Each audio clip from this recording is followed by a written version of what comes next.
6480 અમારી YouTube channel Gujarat સમુદાયમાં આપનું સ્વાગત છે।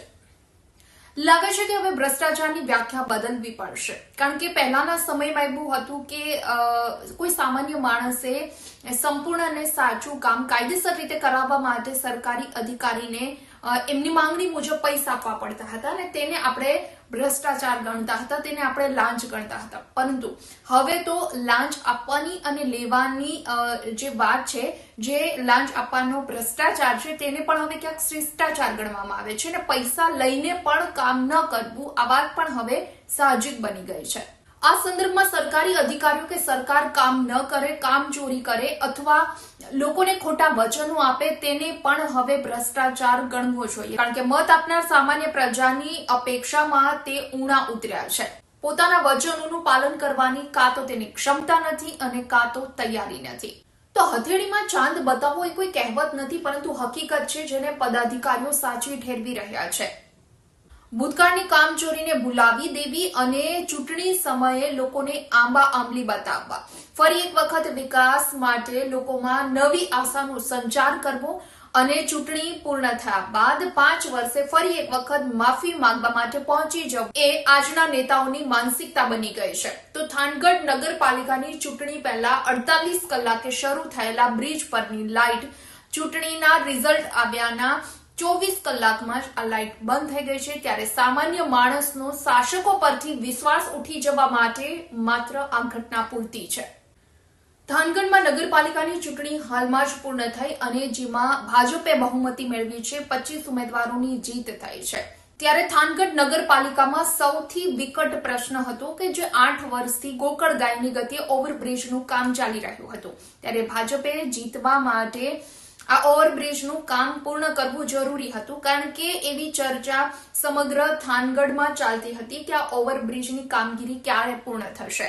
જો આ કામગીરી પૂર્ણ ન થાય તો ભાજપના ઉમેદવારો માટે નુકસાન જાય તેવી સ્થિતિ હતી અને જેના કારણે ચૂંટણીના 48 કલાક પહેલા ઓવરબ્રિજ શરૂ કરી દેવાયો, તેના પર લાઇટો નાખવામાં આવી અને આ લાઇટોને શરૂ કરી દેવામાં આવી અને જેનો લાભ ભાજપના 25 જેટલા ઉમેદવારોને મળ્યો અને તેઓ જીતીને આવ્યા। જીત્યા બાદ 24 કલાકની અંદર જ આ ઓવરબ્રિજની તમામ લાઇટો બંધ કરી દેવામાં આવી અને ફરી એક વખત થાનગઢમાં બ્રિજ પર અંધારપટ છવાઈ ગયો છે। ત્યારે સમગ્ર થાનગઢના નાગરિકોમાં હવે એક સવાલ ઉઠી રહ્યો છે કે ફરી એક વખત થાનગઢની શું દુર્દશા થશે। એક નાગરિકનું કહેવું છે કે ખરેખર વિપક્ષ છે તે બળવાન હોવો જોઈએ, ત્યારે એક નાગરિકનું આ મામલે કહેવું છે કે ખરેખર વિપક્ષ છે તે બળવાન હોવો જોઈએ। વિપક્ષ બળવાન ન હોવાના કારણે શાસક પક્ષને આવા વિકાસના કામો કરવામાં અને આવા કામો જલ્દી કરવામાં ખૂબ આળસ આવતી હોય છે, પરંતુ આ અંગે નગરપાલિકામાં કોઈ વિરોધ પક્ષ નથી રહ્યું। ત્યારે જોવાનું રહ્યું કે હવે થાનગઢની દુર્દશા આવી જ રહે છે। પાયાના જે પ્રશ્નો છે, પાયાની જે સુવિધાથી વંચિત છે લોકો, ખરેખર જે પ્રશ્નોનો ઉકેલ લાવવાનો છે તે આવશે કે પછી થાનગઢના નાગરિકોની દુર્દશા આવી જ રહેશે।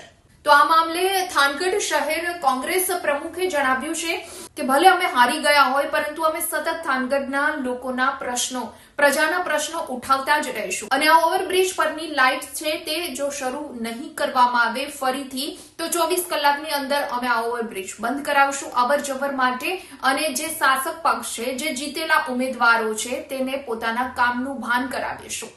જો કે થાનગઢમાં પહેલેથી જ પ્રાથમિક સમસ્યા એક સૌથી મોટો પડકાર છે। ત્યારે હવે ઓવરબ્રિજ બંધ હોવાની જે વાત હતી, નાગરિકોમાં ચર્ચાઈ રહી હતી કે ખરેખર શરૂ થશે કે નહીં અને એ ઓવરબ્રિજ શરૂ કરી દેવાયો, એમાં લાઇટ પણ ચાલુ કરી દેવાય અને ભાજપના 25 જેટલા ઉમેદવારો બહુમતી સાથે જીતી પણ ગયા, પરંતુ હવે શું 24 કલાકની અંદર આ લાઇટ બંધ થઈ ગઈ છે।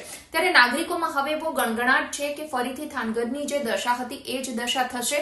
ન માત્ર થાનગઢ પરંતુ મોટા ભાગની નગરપાલિકાઓમાં કે મહાનગરપાલિકાઓમાં આવું જ બનતું હોય છે। ચૂંટણી સમયે વિકાસના મોટા મોટા વાયદાઓ કરવામાં આવતા હોય છે, ફરીથી વિકાસ થશે તેવી આશાનો સંચાર ક્યાંક લોકોમાં, મતદારોમાં કરાવવામાં આવતો હોય છે અને જે તે સમયે મત મેળવી લેવામાં આવે છે। આંબા આંબલી બતાવી, મોટી મોટી વાતો કરી જ્યારે લોકોના મત મળી જાય છે પછી 5 વર્ષ સુધી આવા પદાધિકારીઓ, અધિકારીઓ લોકોની વચ્ચે જતા નથી, લોકોના પ્રશ્ન સાંભળતા નથી, વિકાસના કામો સમયસર થતા નથી, લોકોને પાયાની સુવિધાઓ મળતી નથી અને જેવા 5 વર્ષ પૂર્ણ થશે કે ફરી એક વખત પોતાનાથી જે કામો નથી થયા કે કામો અધૂરા છે તે કામો ખૂબ જલ્દીથી પૂરા કરવામાં આવશે અને જે કામો નથી થયા તે અંગેની માફી માંગી ફરી એક વખત મતદારોની વચ્ચે આવા પદાધિકારીઓ અને નેતાઓ પહોંચી જશે અને ગુજરાતમાં આવું જ વર્ષોથી ચાલતું આવે છે. વિડીયો પસંદ આવ્યો હોય તો લાઇક એન્ડ શેર કરવાનું ભૂલશો નહીં અને ખાસ અમારી ચેનલ ગુજરાત સમુદાયને આપ સબસ્ક્રાઇબ કરી લેશો. આવતીકાલે કોઈ નવા ટોપિક પર ચર્ચા કરીએ.